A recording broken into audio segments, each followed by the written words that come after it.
It is now the grand finals of the Monday Night Weekly 15, I believe. In the bottom left for Psystorm, he is MaxPax. And in the top right for Virtus Pro, actually, he is Classic. Got picked up by Virtus just a couple of weeks ago, actually, and certainly for EWC. Now, no one is in EWC yet except for Clem, who is invited back because he won last year. Everyone else, they got to play Dallas, they got to play the Bulgaria tournament that's not very easy to pronounce. They got to play in online EWC qualifiers that will eventually be announced in format and broadcast form. We don't have any information on it. And GSL. Those are all the ways you can get to EWC. So no one besides Clem is there, but teams nonetheless picking up the potential players who could make it to EWC, the ones who did make it, props last year and the year before that at Gamers 8, would be pretty good pickups. MaxPax, unfortunately, while he would be one of the best pickups skill-wise, there's no guarantee that he'll actually go. So, yeah. It is what it is. But Classic is definitely a good choice, good pickup. I think there's a very strong chance that he will be in EWC. And then he's played very well in these bigger tournaments, just not well enough, I suppose. I don't know what else the way to put it. He has played very well. He has sometimes been the guy leading the Protoss race in terms of versus Terran, versus Zerg. Not so much PvP, but besides MaxPax, I don't think there's a lot of other Protosses really making a lot of waves there. But he's obviously very good at PvP. And so he gets to a decent point, but doesn't get past the round of 8. And again, that was a lot of Protoss' problems for the last couple of years, is not making it past the round of 8 or the round of 4 at the very least. And I think that will change. I think that'll change in all of the tournaments that are now being set up, like GSL, for instance. It does have its 12 players, and we'll start at Season 1 soon. And there are more Protoss players than anyone else, and I think Protoss will do well. So there's some good news for Virtus, who picks up Classic, is a very strong player and probably a very strong Protoss meta. Both players going for the one-gate expands. As I was trying to explain in some earlier PvPs, this has become a common response to MaxPax over the years. It used to be that no one wanted to attempt the one-gate except MaxPax, and then people started to copy it, especially on ramp maps, where the natural is a ramp. And now it just happens against MaxPax all the time. You can see that Classic is trying to do basically the same exact thing. Left his units to fight his opponents. It seems like what happened there was Classic got more damage on his Adept, and MaxPax got more damage on his Zealots. Both contributing different things to different things. It's great, I'm a commentator. What I mean to say is that the Zealot having more health might mean that they can stay in one place and fight longer, right? Which is great, but how often does that happen? The Adept having more health might have meant that she would actually kill more probes, but the Phoenix kind of put an end to that for either side anyway. So Phoenix versus Phoenix is on the way. No more ground production is going to be necessary. MaxPax is very far ahead on the second Stargate. I am a self-aware commentator. I will call myself out for being bad at explaining the things about the things. Second Stargate being so much faster is actually very shocking. I don't know what Classic's plan is here, but it is not a typical one. He did save, I suppose, his Adept and then made another Zealot, was it? No, he just kept both of his units alive. So it seems like he's kind of working with that. He's like, I know this would typically lead into Phoenix versus Phoenix, but I maybe don't want to play that game, or I think there is a tiny area. There's a timing where maybe having a ground army would be more effective, because he's grabbing Warp Gate. He's proxying a gateway. So he's telling MaxPax, hey, I'm doing Phoenix versus Phoenix. You saw how many Phoenix I built. That's a lot of Phoenix, isn't it? And then MaxPax is like, yeah, that was a decent amount of Phoenix. I'm hoping I got faster to my second production of Phoenix than you, but you're probably also doing double Phoenix production. That's just absolutely not true. MaxPax has no idea that his opponent has not exactly swapped off a Phoenix, but has included a ground army instead of going for more Phoenix. Now, if Classic's gamble doesn't work out, he will lose to Mass Phoenix. It is very difficult to defend against the amount of Phoenix MaxPax will have when you haven't been growing your own stalker count with Blink on the way as well, eventually into like Archons too, right? So that is why this is a gamble. He really needs to do significant damage here, or he will lose the Phoenix War, and then he will just have a terrible game from that point on. But I don't feel bad for Classic's chances at all. This is so funny. A probe literally got in. That is how MaxPax scouts what's happening. But you know what? Even though MaxPax got the scout, he thought he could find damage before his opponent attacked. That was not quite correct. He does recall home, and his probes have been pulled to combat the ground army. He is absolutely winning the air army. Just such a snowball effect right there. And the really minimal number of stalkers that can be added to this opener did not affect the battle the way Classic was hoping by the looks of it. It's not quite over yet, but a stasis trap, even though it is well known, Classic saw it being built, actually puts a real stop on this. He can't do anything about it, and giving up even one stalker is a pretty significant give when you're on a low unit count. That is his only option at this point, is just to give up a stalker if he wanted to continue attacking. But he can't continue attacking, really. Because there's more than one stasis trap now at this point. Oh my god. Yep, that was the problem. Classic did kill a bunch of probes, right? MaxPax had to pull the probes, so this isn't a terrible position. I would say it's still a bad position for Classic, though. Stalkers will eventually be untrapped.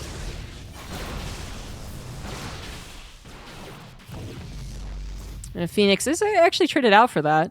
MaxPax blocked all of his opponent's usual bases, shall we say, because his probe was over there, and Classic would probably try to attack, and then once it's kind of determined I'm not dead and you're not dead, he would try and expand, and he would be so focused on attacking that he would just hope that a probe would be able to build the Nexus. Well, it can't build it in a safe location. It can build it in an unsafe and very greedy location. Classic takes the gold base, or the half gold base.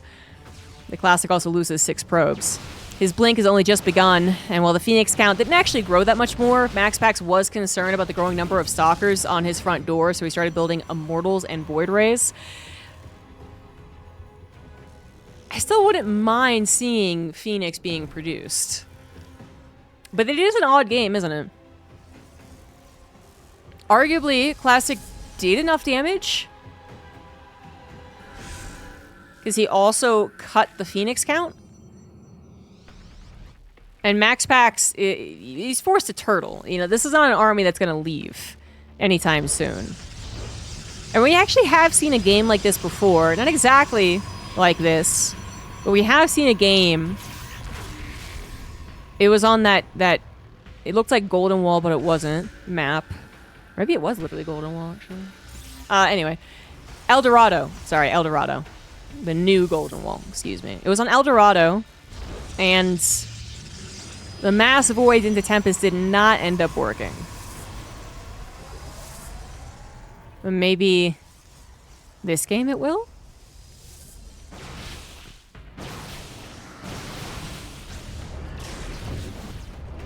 I thought it would look a bit worse for Classic. And actually, it's looking really fine. He is behind by about 10 workers now. But that is a decent number of stalkers. Void Rays with overcharge, but not near a shield battery. They also have those Immortals included. The Colossus was probably a known fake, just it wasn't doing any damage, right? But that, again, does not... I mean, the AI won't target it. It was kind of cute. Alright, okay, 1 Void Ray, 2 Void Ray down. Mortal goes down as well. It had its shield popped earlier on. I think there was another Void Ray that got killed. Phoenix sacrificing their lives to help out here. Okay, maybe it is bad. Maybe I should have trusted my gut. It's such a hard game to call. And certainly if MaxPax hadn't built the stasis traps, okay, that would have probably caused more losses of his air units if the stasis trap hadn't worked out, or even more probes. Maybe he loses like 6 extra probes. If he didn't still have more stasis traps, again, like these are pretty important, maybe that fight could have been a little better. Maybe he could have taken a better angle.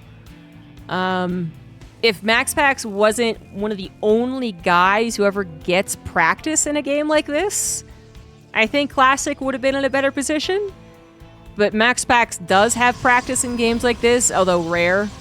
He still does, more than anyone else, I would guess. And so he confidently took the third base, because if he turtles on 2, because he's so scared, he's so scared, he's so scared, and then he tries to reach out towards a third, well, Classic has probably just exploded economic-wise. You know, he's taken 4 bases super quickly and has no urgency in trying to take down the air army, because he's like, oh, I'm just going to out-expand you and out-produce you. But because that third came down so quickly and it was well protected by static defense and stasis traps, that kind of put a bit of pressure on Classic, who then did the attack that did not end up doing what it wanted to, and he's kind of caught in the middle of not going to either extreme. He didn't, you know, really all in, but he also didn't all out expand in macro. So he is going to have to deal with a late game sky toss. And this is something that I think if you play StarCraft, you'll be fairly familiar with. It's the same conundrum as playing like Zerg versus Mech, where your choice are either to stop them before they get to a certain point, or just accept they're going to get to a certain point. And if you kind of do like a middle of the road thing, you're just in a far worse position as the game goes on.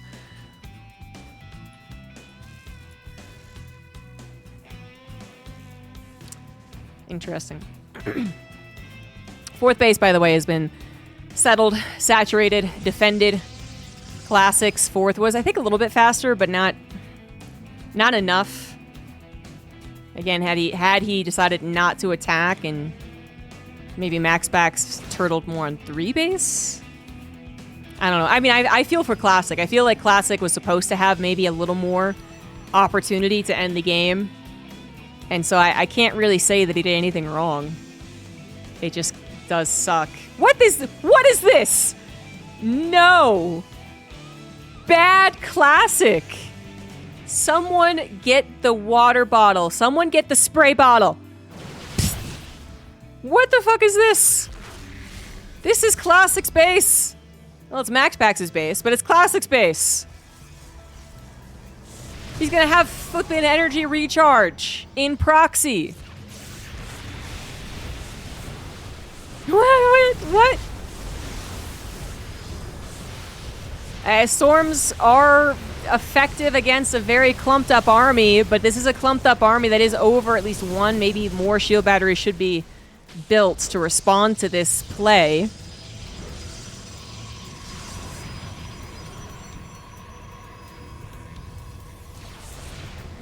Upgrades at +2 for both players, actually. Just 1 ground, 1 air. Cannon starting to be pierced through. Shield batteries has been out of juice. No recharge. I guess he put it on the Oracle. 15 probes do go down. Void Rays are weakened but not dead. And the army of Classic suddenly is no longer there. Yeah, it's like, I'm breaking through. I got the cannons. And then his army was dying. The storms injured the MaxPax army, but it didn't kill it. There was something that actually was killing all of the weakened units. And, well, now his 5th base is in a very precarious area.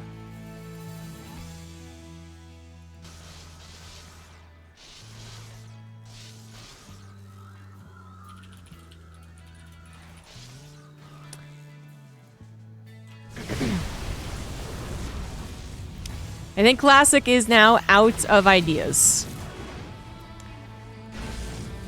Pushing into that army, although it was clumped, having to defend this location, it still was over static defense. And it still does take a decent amount of storms to actually kill these units. The Void Rays are fragile, yes, and Interceptors are, you know, can be stormed too, I guess, but still killing them, I think it would usually be some combination of a very wide, open attack path for the ground army that has Storms, Stalkers, and Archons. And then if you get every one of those units to combat the Void Rays and the Carriers, then that's how that works. But only sometimes, too. I mean, at the end of the day, the best Protoss army is going to be the mass air. It's very troublesome to get there. There's many ways that your opponent can kill you before you get to a maxed out air army. In the top left of the map Pylon, it is MaxPax. In the bottom right, we have Classic. Like I said in the game, I felt for Classic for that one. I didn't have that much faith in the ground attack. And I think I was wrong on that one. I think it had way more potential on the attack, but more specifically on the macro post-attack part than I gave it credit for. I was a little too scared of what would happen if the attack didn't win. I thought the Phoenix would do more as far as counter-attacking and just running around and killing probes. And they really didn't. Their numbers were brought down quite low, and you could see how MaxPax needed to focus on void ray production at that time. So, yeah, you know, that was unique. I feel more learned after watching that. But I guess the point still kind of stood, which is that it's a far more awkward position for Classic, the ground-based Protoss, than maybe it is for the sky-based one. Just because you need that certain amount of number. You need that critical mass on the ground, usually with that critical upgrade blink, to really give you the full confidence of map control to either out-expand your opponent or out-micro-attack your opponent. But it could easily, you know, I say that, but of course going air toss that early on is also quite awkward. There is a reason it is not done in any other type of game. So, I think they were both in an awkward position. I think it was, at the end of the day, MaxPax's confidence is his stasis traps. I do need to continue highlighting those. The stasis traps are very important. And then his confidence to play out a game like that ultimately decided who turned out to be the victor. Because had he stayed on 2 base for any longer, I do think Classic's attack would have either killed him or significantly reduced the chances of a Sky Toss army, you know? If you keep resetting the Sky Toss army, it's very difficult to rebuild. So, yeah, the 3rd base comes down later, the static defense comes down later. The units are in a worse position later. And so that's where maybe that Stalker attack would have been able to tip the scales alongside Classic taking the gold 3rd. But it didn't. And then Classic never did the kind of bio versus mech player thing. He was never out-expanding his opponent and out-upgrading his opponent, which would usually what he'd do versus mech, versus Sky Toss, versus... There's actually not really a Zerg equivalent, to be honest, but... Again, to a 3-base Ruthless Infestor player, I don't know. Once again, we got Phoenix versus Phoenix. 1 gate versus 1 gate expand. I would have to guess Classic goes with Phoenix versus Phoenix this game. But, you know, there was a lot of what-ifs in the previous game. So I don't know. Classic loses his Zealots, but is going to win the Adept War. He also is winning the Phoenix War, which is far more important. Now, he is only winning it by about half a Phoenix, so it's not incredible yet. Classic does go for a 2nd Stargate, just seconds behind that of MaxPax. It is Phoenix versus Phoenix, and most people know my opinion. I think MaxPax is the best Phoenix versus Phoenix player in the world. Not that he's invulnerable when he gets Phoenix versus Phoenix. He has lost it. It is a tricky, very snowbally composition, but generally I see him playing it better. I see him getting better fights on average and better macro behind the Phoenix play as well. So that's what I'm expecting. Let's see what Classic has to bring. He is already blocking at least 1 base of MaxPax with the pylon. They'll eventually both have probes around building pylons. Right now, it's about optimizing your Phoenix production, getting the best possible build to work with that. And we see, for example, here, Classic got a slightly faster gas, but that might not be perfect as he starts to accumulate gas. It's a very, very small detail, but one that I've seen previously from other Prodosses against MaxPax. MaxPax seems to always have a perfect fourth gas timing. But again, not so much that he wins because of it. It's just a little tiny detail. But he is ahead now by about half a Phoenix.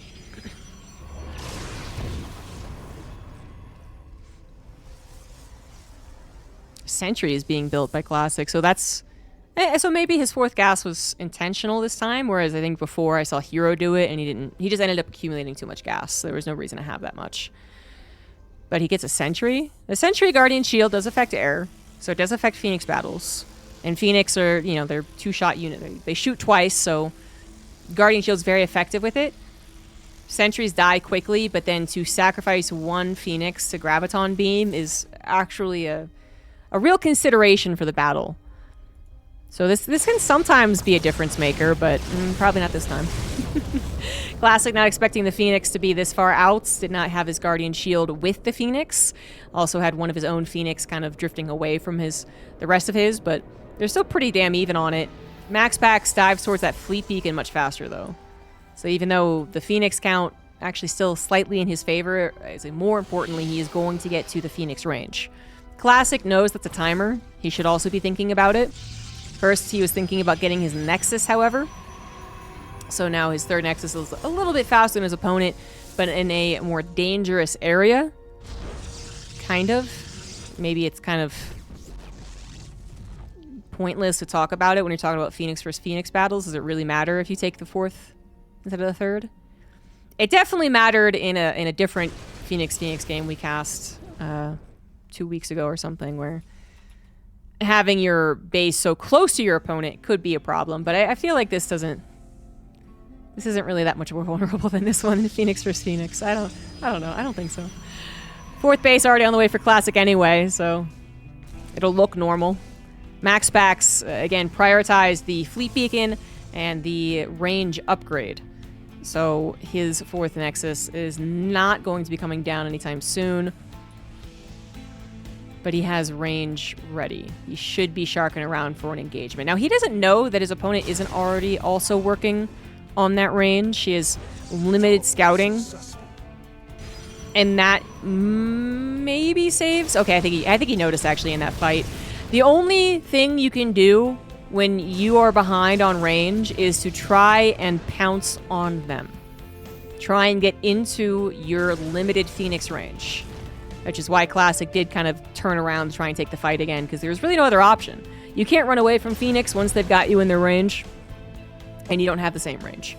Now he does, but even then, still losing another Phoenix. That's a 3 Phoenix difference. That's very dangerous territory. That's a 5 Phoenix, 6 Phoenix difference. Phoenix difference, Phoenix difference, Phoenix difference is so damn large, and that is game. Phoenix range, y'all. Phoenix range. MaxPax 2 zeros and will win the Monday Night Weekly without having to play a second best of 3. GG's.